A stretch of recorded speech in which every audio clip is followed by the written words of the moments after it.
Ayan, ating future barako mga kabukals. Sinasanay natin ganyan para ano, mas maganda yung sanay siya sa hawak ba. Hanggang sa paglaki niya. Ganun. Nga. Nga. Nga. Ayan, maraming salamat. Tuloy-tuloy lang po tayo sa ating hanap buhay. Yan, manok, baboy, kambing, ano pa ba, aquaponics, at marami pang iba. Yan po talaga ang essence ng farming, integrated. Yan.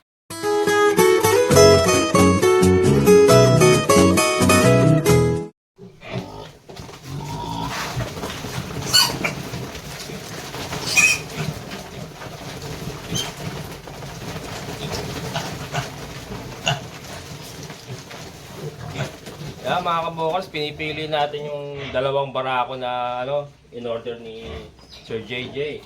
Pinipili ko yung ano, syempre yung mga pinakamaganda ang bibigay natin.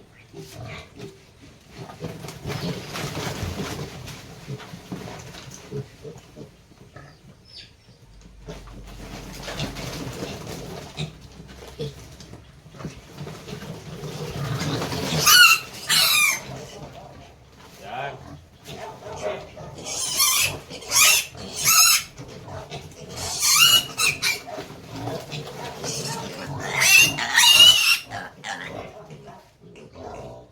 Ayan mga kabukals, mahaba.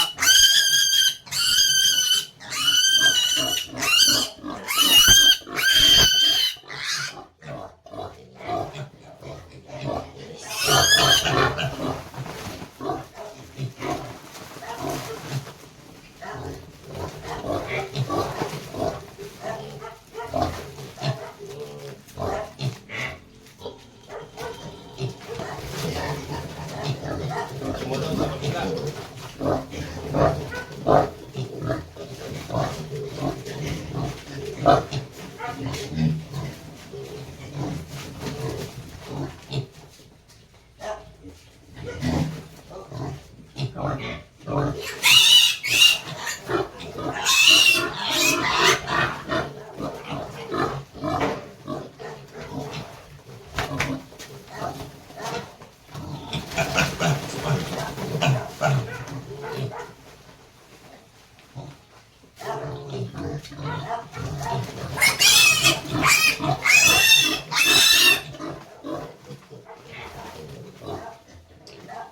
Yan, mga kabukals.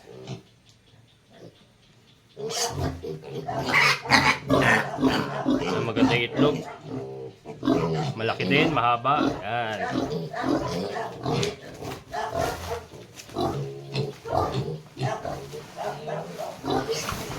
Ayan mga kabukals, ito na sila. Yung ating pinili kanina. Yan, dalawang, ano gagawin para ako to, sir? Yes po. Ano mga baboy mo? Ito mga native din? Hyper. Mga upgraded na? Sa taga saan ka pa, sir?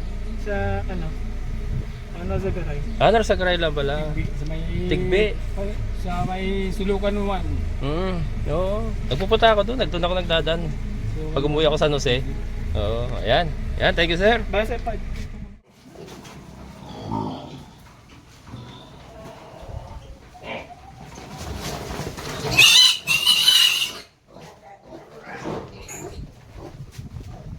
Ayan. Ayan. Sir Roland. Request niya kasi may medyas. Ayan. Medyas.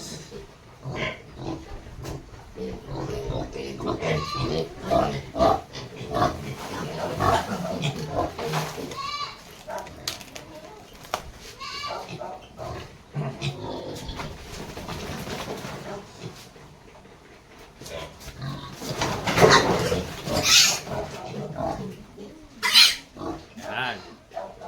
Another one.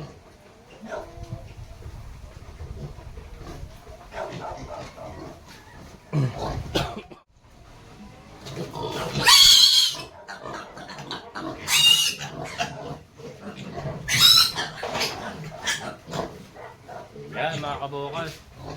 Tatlong babae.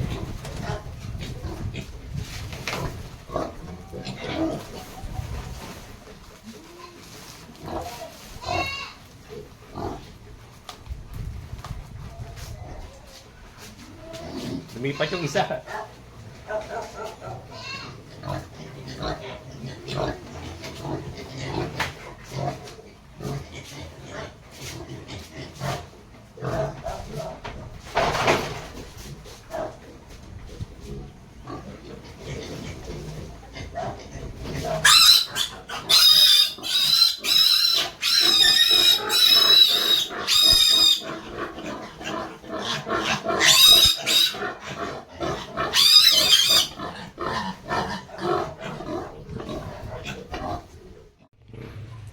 Ayan, dito tayo sa kubo.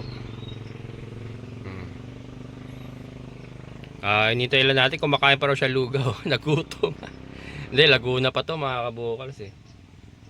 Yan, pet transporter po yung isa pong pet transporter na kinokontrata natin pagka baboy ang ipapadala siya, si Brian.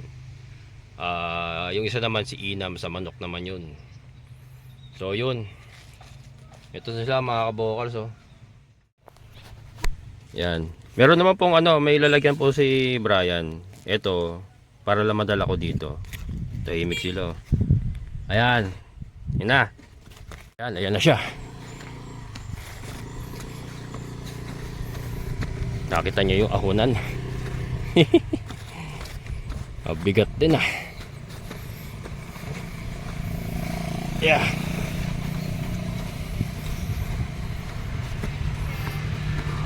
Ayan.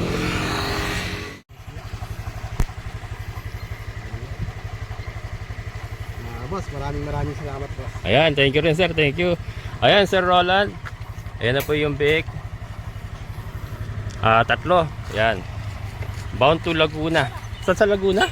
Sa San Juan. San Juan, ayan. San Juan. Si Sir Brian, pet transporter mga kabukals, baka may gusto kayo pa-deliver. Biik, aso. Apa, Ano pa? Pusa.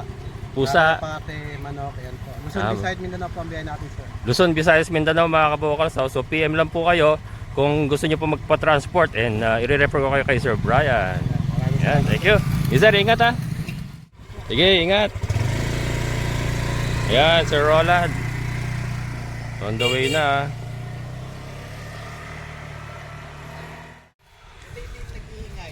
Hindi.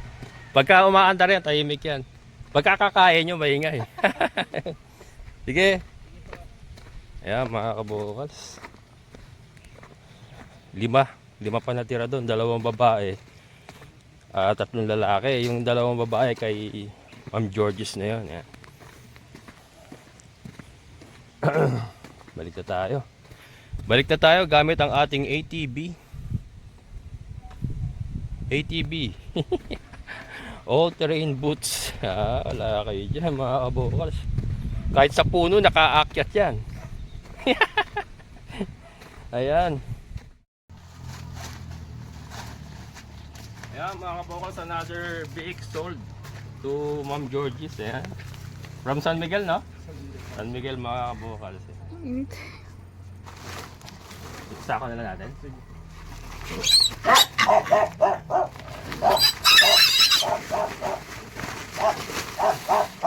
Kalian natin. Pabutas na lang ako. Putasan natin. Ako, nasa ko na. Wala, shipping na lang kayo. Dalawa lang kayo? Wala ko eh. Ganun sa Kala niya ganun kalaki dati, hindi naka. Iba kasi ang nanay nun. Teka.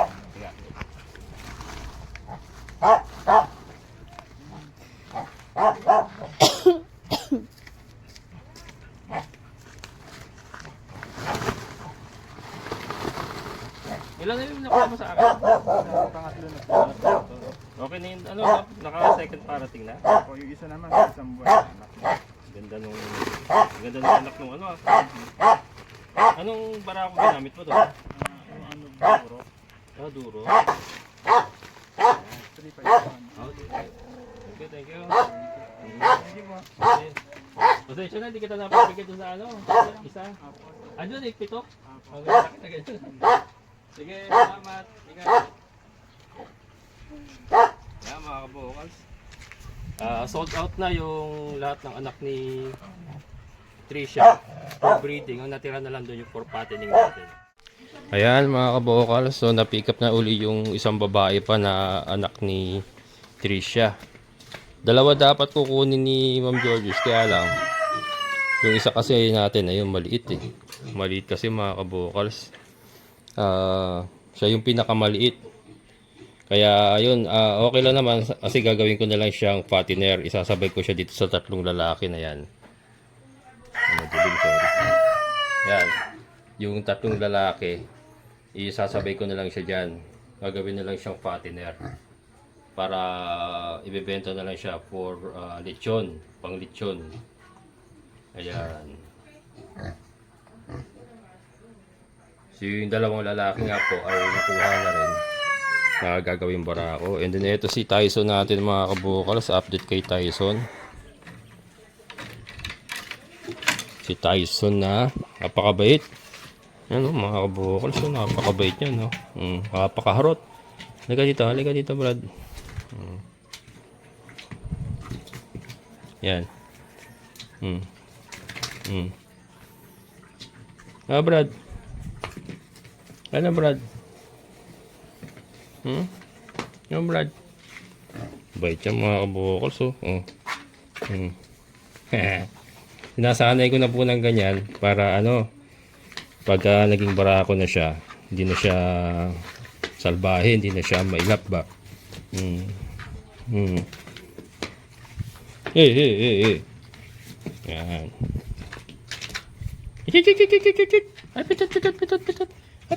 Pitot. Yan, si Tyson mga kabukals. Parang aso lang eh oh. Parang aso lang mga kabukals.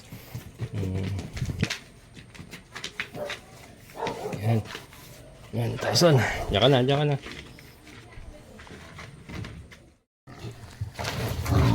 Yan, dede pa. Ihiwalay ko na kayo. Iniisip ko kung isasama ko dito kay Tyson eh. Tignan ko kapag kung aawayin niya. Tetestingin ko mamaya kung aawayin niya. Pagka hindi naman inaaway, isasama ko na lang dito kay Tyson. Ay kaya lang hindi hiwalay ko na lang. Kasi nga inaano ko to, pinupulpa ko ito si Tyson pala. Magkakaroon siya ng kahati. Ano ko na. Dito na lang siguro. Hindi na naman. Ito naman mga isang buwan ko lang tong alagaan, benta na kagad. Hindi na natin masyadong palalakihin sa Basta maabot lang natin yung 15 kilos up.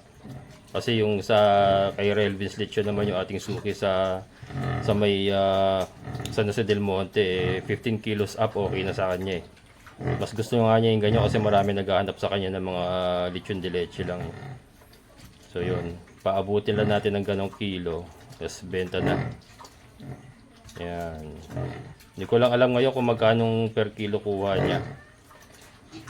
Last time kasi parang 240 yata. 240 yung kuha niya sa akin sa live. Pero matagal na yun eh. Tagal na. Hindi ko lang alam ngayon, parang bumaba daw yata ang Hindi ko na sigurado kung bumaba nga talaga. Ayan. So, 4 na lang. Out of 10, 4 na lang ang natira. Kaya lang, nagdaan lang po sa kamay ko yung pinagbentahan. Kasi una-una yung unang 5, may mga bali-bali ako dun eh. Gawa ng kinakapos na nga po tayo sa pambili ng feed. So, nakabali ako kay Sir Roland. Tapos, nag-down si Sir JJ. Yun, kaya magkano lang din na natira. Tapos, ito, isa lang yung nakuha. So, 3.5 po yung naging pera natin ngayon. And then, ito, pambibili ko lang din ng feeds kasi wala na tayong feeds, paubos na. 2,080 kasi ito mga kabukers yung ating pinapakain na Ultra Pack starter. Naka Ultra Pack starter pa kasi itong ating kasama si Tyson. Yan. Naka Ultra Pack starter pa ito pero nakita niyo naman yung katawan mga kabukers oh. Ito si Mayora mga kabukers oh, ganda ng katawan. Nangingibabaw ang laki. Nangingibabaw ang laki ni Mayora. Yan, magkakapatid, 7, solid. Yan po ang ating mga future inahin, magiging asawa ni Tyson. Kaya nga hindi ko tinitipid kaya medyo mataas ang ating expenses ngayon sa feeds. Kaya medyo tayo ngayon, nagigipit-gipit ba. Pero ito naman pagka naitawid natin to ng 5 months, 5-6 months. Ayan, pwede na tayo mag alternative feeding sa kanila. Sa ngayon kasi naka pure feeds sila para makuha natin yung laki talaga na maximum na ilalaki nila. Yan, malapit na ulit tayo magpurga. Pinurga nga natin ito nakaraan kasama si Kanor. Si Kanor mga kabukals, gumaganda na yung balahibo. Nag-ano na tumutubo na ulit kanyang mga balahibo. Yan. Hindi ko pa na lalagyan ng used oil ba. Saka ng kerosene, wala akong mabiling kerosene nga kasi, pero yung used oil pwede rin siguro. Nagkakabalahibo na siya eh. Saka na siya. Ang maganda ng galawan niya, malakas kumain, masigla. Yan. Pupurgahin ko pa isang beses. So yan nag-improve na mga kabukals kasi tumutubo na yung kanyang mga balahibo sa katawan. Ayan. Saka medyo na. Parang gumaganda na, nagkakaroon na ng moisture yung kanyang balat. Ayun pala yung pangil na hinahanap ko mga kabukals. Ayun ang haba Yun. Ang naputol kasi yung pangil niya sa taas. Yung sa baba pala buo pa rin. Tinignan ko eh. Ayun, buo pa rin. Yan, ang ganda niya pagka lumabas na. Tingin ko maayos na si Kanor mga kabukals kasi nag-i-improve na nga siya. Saka masigla na siya, malakas kumain. Pupurgahin ko pa ulitin ko nga yung purga. Isasabay ko na siya sa mga bake natin na gagawin natin inahin. Kanor. Yan. Tingin ko hindi natin tingin ko hindi natin may bebenta si Kanor mga kabukals. Maayos ko to. Kasi nagre-respond na yung kanyang katawan na yun, balahibo niya tumutubo na uli. At saka sumisigla na nga siya uli. Yan, so balik tayo dito sa mga magagastos. Yan, magastos talagang gumawa ng inahin mga kabukals. Hindi rin talaga birong gumawa ng inahin kasi gagastosan mo talaga bago mo sila mapakinabangan Pero ayan gaganda naman. Ang maganda dyan, nakikita natin talaga yung yung ganda ba, yung ganda nung paglaki nila. Ayan, ahaba ang ahaba. Yan ang isa sa magandang nakitang quality, ang ahaba nila mga kabukals Siyempre mas mahaba ang inahin, mas maraming mailalaman yan sa kanilang sinapupunan. Mas mahaba, di ba? Siyempre mas mahaba yung kanilang bahay biik. At ayun si Kimberly. Yan. Tiyaga lang, itatawid natin ito.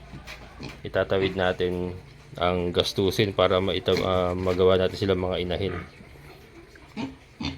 nang walang nababawas. Walang nababawas. Kasi yun ang last option natin. Kung talagang kakapusin tayo, magbabawas tayo sa kanila. Last option, pinaka last option yun. Kasi nga gusto nga nating magkaroon ng maraming inahin, di ba? Magdadagdag nga tayo. Pero kaya lang kung wala tayong maipanggagastos nga sa kanila, sa pagpapalaki sa kanila, no choice tayo kundi magbawas. Magbabawas tayo ng isa para may pambili tayo ng feeds nila. Yun naman yung last option. Pero sa ngayon kinakaya pa naman kasi may mga nabebenta tayo manok. Yun nga, may biik pa tayo na ibebenta. Tapos may sinasahod din naman tayo sa YouTube. So kaya lang syempre andun yung side expenses kasi katulad ng itong lupa natin, binabayaran pa natin to 12 mil ito mga kabukals buwan-buwan, 12,000.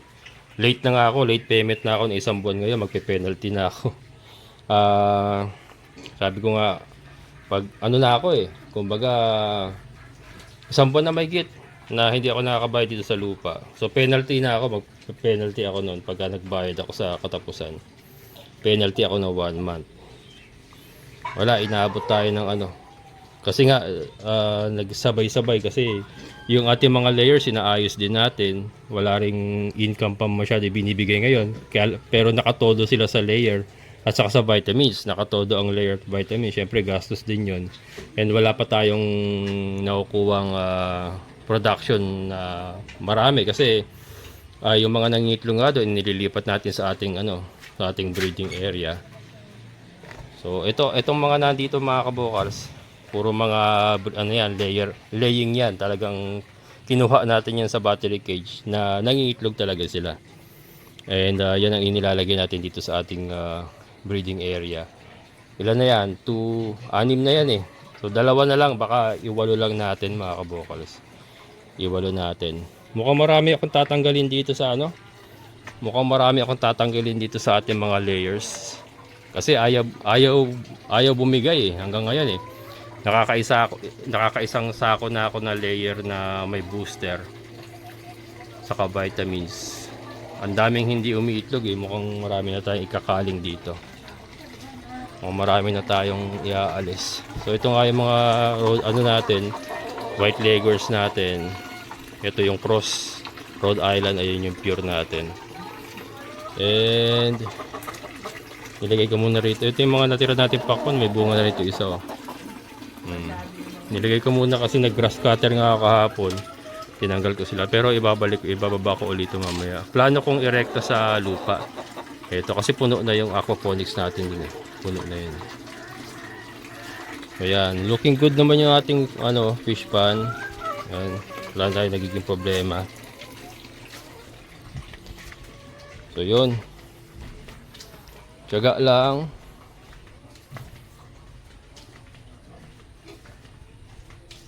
Yeah, balik tayo rito. Dito tayo na magtapos.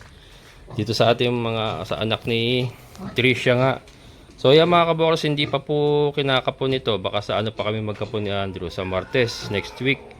Kasi aalis siya ng Sabado. Balbalik siya Lunes na.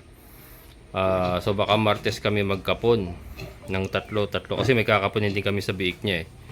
So pagsasabay-sabay na namin. Pero kung doon po sa mga nangangailangan ng gustong maggawa ng barako, ayan yung tatlo diyan ay hindi pa nakakapon. Ayan. Hindi pa po nakakapon yan.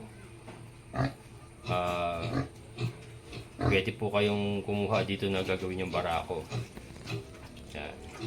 Ang nanay po ay Bercative, and then si Cador po ay pure native. Yan po ang kanilang lahi. And abangan niyo po yung magiging palahi natin kay Tyson. Ayan, yan ang magdadala sa akin mga kabokals. Si Tyson. Come here.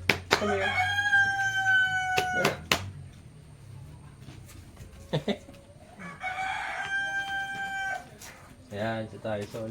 Nangangagat. Nangangagat.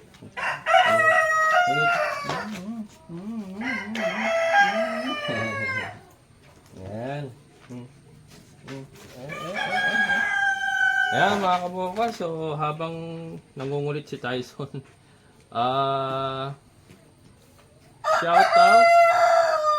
shoutout po muna kay Sir Noel Ronquillo from Zambales. Ayan, shoutout.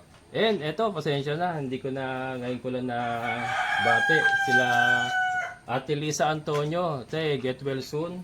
Bagong opera. Hindi, bago. Medyo matagal na, kaya lang ngayon ko lang siya na greet ng get well soon. Yung ating talagang masugid na taga-subaybay, si Ate Lisa Antonio. Yan, ate, get well soon. Bagong opera. And si Ate Nin pa rin, yung isa rin po nating kaibigan, yung nagpahiram nga po sa atin ng isang lote. Katabi natin na tinataniman natin ng mga gagwa. Si Ate Nin pa. Ate, bagong opera din. Ano ba yan? Puro bagong opera.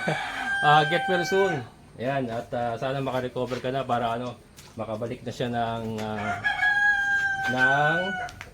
UK. Ayan, sa UK po siya nag-work. And syempre sa lahat ng mga solid kabokals, maraming salamat sa inyong patuloy na suporta.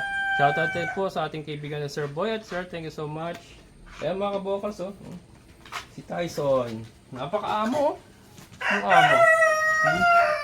Kaya lang ingat tayo kasi yung amo, yung harot niya may kasamang kagat.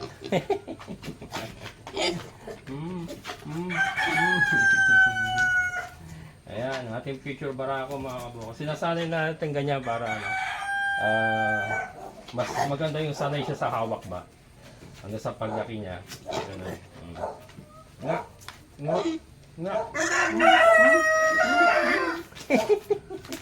Yan, maraming salamat. Tuloy-tuloy lang po tayo sa ating hanap buhay. Yan, manok, baboy, kambing, ano pa ba, aquaponics, at marami pang iba. Yan po talaga ang essence ng farming integrated.